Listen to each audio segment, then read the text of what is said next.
Hello and welcome back to Czech with Hana. Ahoj a zdravím vás. In this video, we will learn some more basic vocabulary and we will look as well at different prepositions of place. Let's learn some basic names of rooms and places in a house first. And then I will show you how to combine them with the correct prepositions of place.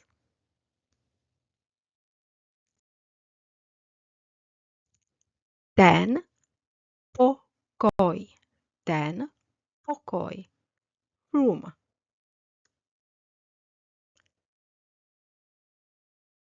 Ta ložnice. Ta ložnice. Bedroom.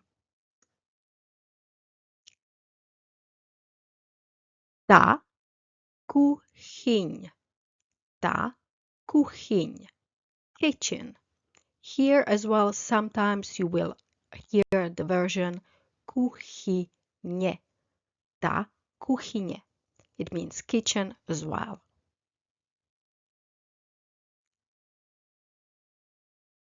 Ta koupelna. Ta koupelna. Bathroom.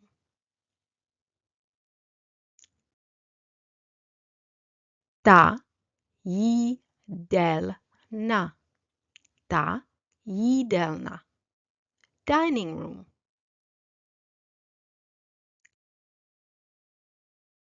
Ten obývák.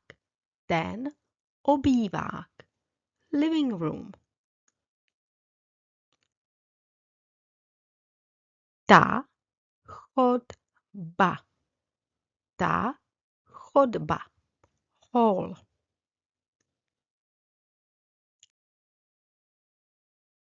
Ten záchod. Ten záchod. Toilet or WC.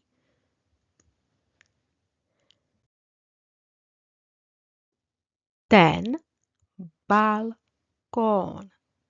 Ten balkón. Balcony.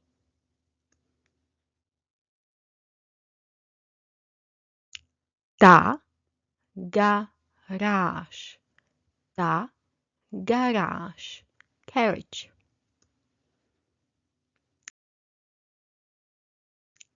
Ta zahrada. Ta zahrada. Garden.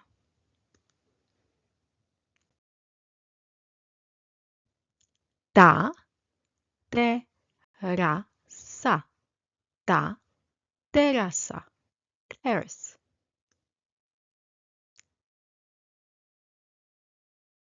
Ten bazén. Ten bazén. Pool.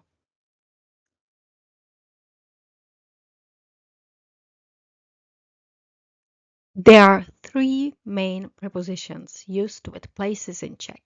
The preposition v, the preposition do, and the preposition na. In the case of preposition v, very often you can see there's an e added to it in order to help the pronunciation, especially if the noun after starts with v as well, it would be impossible to pronounce double v.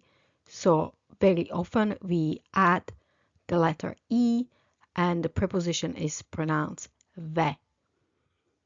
All three prepositions, v, do, na, can have very similar meaning to the preposition in, but they are used slightly differently in Czech. The preposition v or ve and do are usually used with object or places that we can enter inside.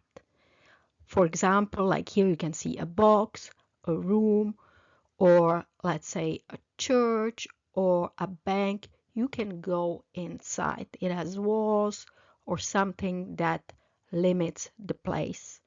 The preposition na is usually used with flat objects. that are not delimited in any concrete way.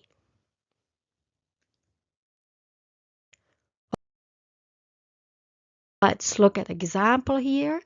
For example, jsem v pokoji, I am in a room. You would use the preposition v here. And jsem na zahradě, I am in a garden. You would use the preposition na here, since garden is a flat surface. It doesn't have walls. It's not really limited in any ways. So once again, jsem v pokoji, I am in a room. But jsem na zahradě, I am in a garden.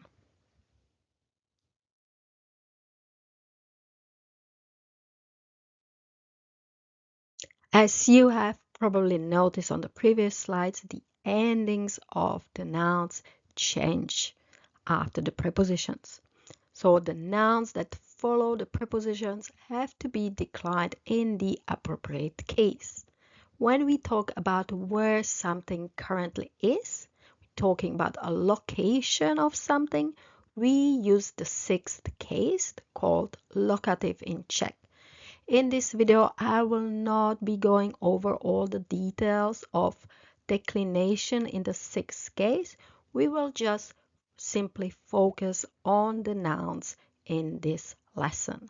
So let's start. If you want to say you are somewhere, jsem, I am, the nouns from this lesson will decline in the following way. Jsem v pokoji, jsem v ložnici, jsem v kuchyni, jsem v garáži. Another group, jsem, I am v jídelně, jsem v koupelně. Another one, jsem v obýváku, jsem v bazénu.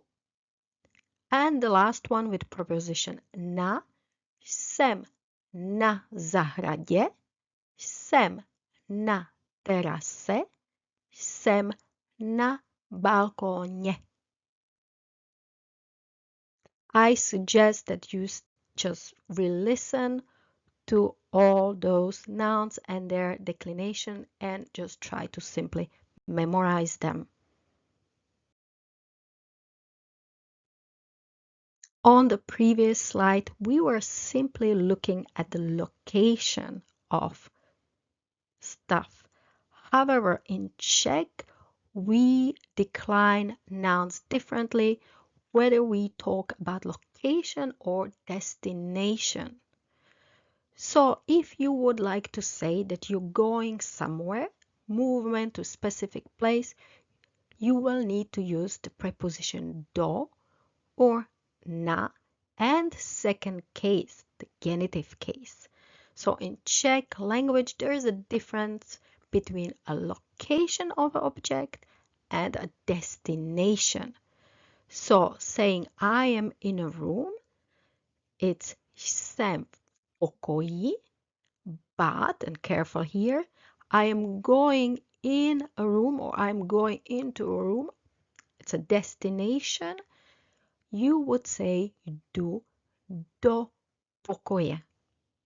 So once again, jsem v pokoji, I am in a room, but jdu do pokoje, I am going in a room.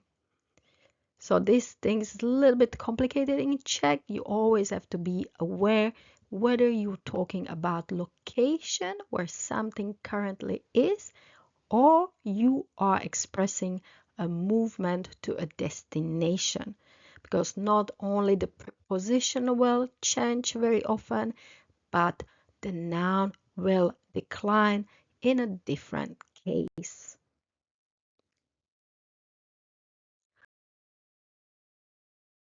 Let's look at some more examples. Always the sentence on top will be in the stationary position and the one below will be movement to a destination. So, for example, jsem v ložnici, jsem v kuchyni, jsem v garáži. But I'm going somewhere, jdu do ložnice, jdu do kuchyně, jdu do garáže. So once again, the first sentence is locative and the second one is destination and it's the genitive case.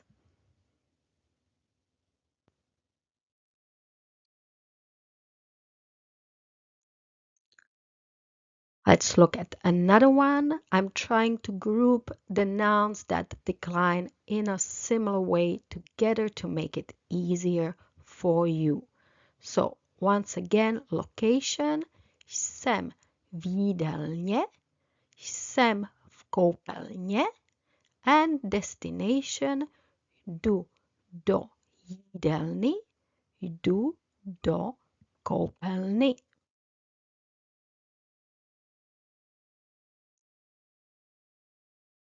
And another one, jsem v obýváku, jsem v bazénu, but a destination or movement, jdu do obýváku, jdu do bazénu. In this case, it's only the preposition that changes. The endings in both cases are the same.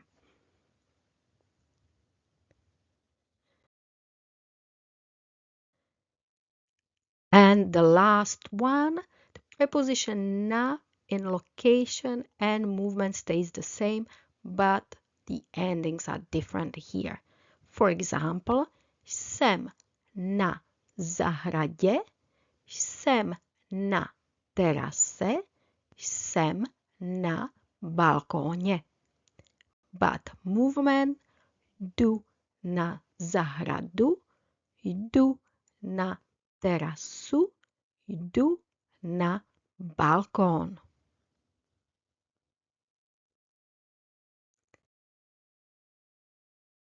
The best way to memorize all the different declinations in Czech is plenty of practice. I would suggest listening on repeat as much as possible. Even passive listening is great. That's how we learn it as children in Czech Republic. Many native speakers can't really explain the grammar behind all the declination. We just know naturally what to use since we have been hearing it for many years. I hope that this video will help you see the difference between location and destination in Czech, and I hope you liked my video. Thank you for watching and see you at my next video. Děkuji a nashledanou, těším se na vás příště.